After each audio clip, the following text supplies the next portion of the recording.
নমস্কার বন্ধুরা, আমার চ্যানেলের আরও একটি নতুন রেসিপিতে আপনাদের সবাইকে স্বাগত। মাত্র দুটো কাঁচা আলু আর 500 গ্রাম দুধের ছানা দিয়ে যে এত সুন্দর একটা রেসিপি বানানো যায় তা আপনারা এই রেসিপিটা সম্পূর্ণ দেখলেই শিখে নিতে পারবেন। আর রেসিপিটা রুটি কিংবা পরোটা কিংবা লুচির সঙ্গে খেতে অনেক বেশি সুন্দর লাগে। চলুন রেসিপিটা শুরু থেকে শেষ অবধি দেখতে থাকুন। আর রেসিপি ভালো লাগলে লাইক, কমেন্ট, শেয়ার আর চ্যানেলটাকে সাবস্ক্রাইব করে দেওয়ার অনুরোধ তোমাদের সবার কাছে রইল। রেসিপিটা বানানোর জন্য প্রথমে দুটো খোসা ছাড়ানো আলু নিয়ে একদম স্মল সাইজের গ্রেটার দিয়ে ভালো করে আলুগুলোকে একদম গ্রেট করে রেখেছি। এই ছোট্ট সাইজের গ্রেটারটা নিয়ে গ্রেট করলে সবচেয়ে বেশি ভালো হবে রান্নাটা। তারপর দেখো আলুগুলো থেকে চিপে চিপে এক্সট্রা জলটা পুরোটাই বের করে নিয়েছি।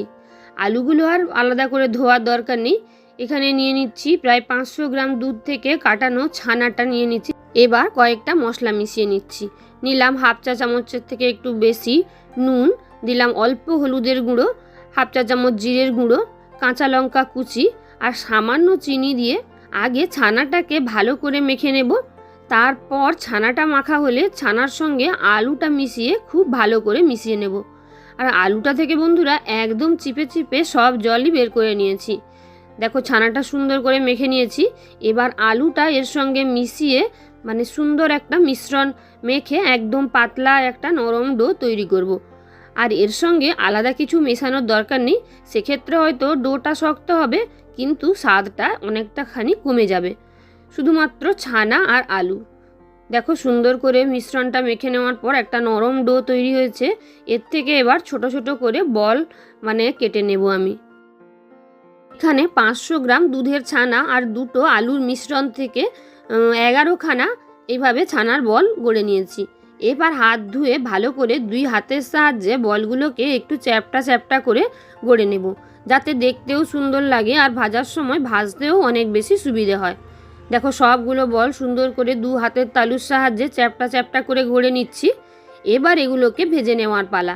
তার জন্য গ্যাসে কড়াই বসিয়ে আগে থেকে দিয়ে দিয়েছি সামান্য বলতে এটা একদম ডিপ ফ্রাই করে ভাজা হবে না, প্রায় 2 টেবিল চামচ মতন সাদা তেল দিয়ে দিয়েছিলাম।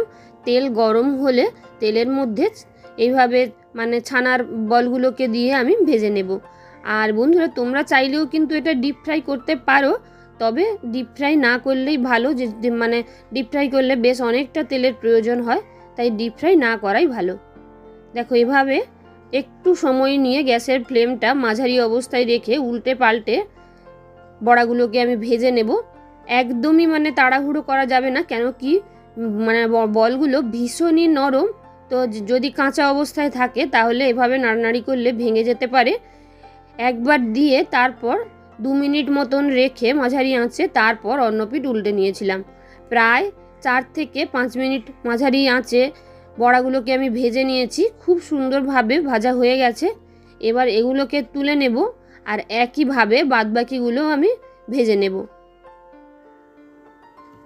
এই বড়াগুলো ভেজে নিয়ে একটা মশলা বানিয়ে নেব। পরিমাণ মতো নুন, 1 চা চামচ হলুদের গুঁড়ো, হাফ চা চামচ লঙ্কার গুঁড়ো আর 1 চা চামচ জিরের গুঁড়ো, সামান্য জল মিশিয়ে গুলে রেখে নেব। তারপর কড়াইতে আরও কিছুটা পরিমাণে তেল দিয়ে তেলের মধ্যে দিয়ে দিলাম তেজপাতা আর গোটা গরম মশলা ফোড়ন, ছোট এলাচ আর দারচিনি। ভালো করে নেড়ে চেড়ে সুন্দর একটা স্মেল আসলে এর মধ্যে দিয়ে দিচ্ছি হাফ চা চামচ গোটা জিরে। এবার দিয়ে দেব আমি জল দিয়ে গুলে রাখা মশলার মিশ্রণটা। গ্যাসের ফ্লেম একদম মিডিয়াম করে ভালো করে মশলাটাকে কষিয়ে নিতে হবে। দেখো মশলাটা যেহেতু জল আছে তাই কিছুটা সময় কষিয়ে নেওয়ার পর এর মধ্যে দিয়ে দেব আমি একটা ছোট সাইজের টমেটো কুচি। ভালো করে এবার টমেটো মশলা সব কিছু একসাথে মিশিয়ে একটু সময় নিয়ে কষিয়ে নেব। দেখো মশলার চারদিক দিয়ে তেল তেল ছাড়তে শুরু করেছে। এবার এর মধ্যে দিয়ে দেব আমি প্রয়োজন মতন জল। এই রান্নাটায় জল খুব একটা বেশি থাকে না, তবুও তুলনায় একটু বেশি রাখতে হবে, কেন কি এই ছানার বলগুলো দেওয়ার পর অনেকটাই জল টেনে নেয়। দেখো জল ফুটে উঠলে ছানার বড়াগুলো আমি দিয়ে দিচ্ছি। এবার আর খুব বেশি সময় একদমই ফোটানোর দরকার নেই, ঢাকা দেওয়ারও প্রয়োজন নেই। ঢাকা না দিয়েই 2 থেকে 3 মিনিট ফুটিয়ে নিলেই আমাদের রান্না রেডি। তো বন্ধুরা কত কম সময়ে রান্নাটা রেডি হয়ে যায় দেখতেই পেলে তোমরা। দেখো গ্যাসের ফ্লেম একদম মাঝারি অবস্থায় রেখে উল্টে পাল্টে বড়াগুলো দু পিঠ একদম গ্রেভির সঙ্গে মিশিয়ে নিয়েছি। সবশেষে দিয়ে দিলাম হাফ চা চামচ মতন চিনি আর দিয়ে দিচ্ছি ধনেপাতা কুচি। যেহেতু নিরামিষ রান্না তাই চিনি দিলে একটু ভালো লাগে। তো কত কম সময়ে বানিয়ে নেওয়া গেল এত সুন্দর একটা রেসিপি। ছানার এই রেসিপি দিয়ে রুটি, লুচি কিংবা পরোটা খেতে অনেক বেশি সুন্দর লাগে। তো রেসিপিটা তোমাদের কেমন লাগলো অবশ্যই জানিও। আসছি নতুন কোনো রেসিপি নিয়ে। ততক্ষণের মতন সবাইকে টাটা।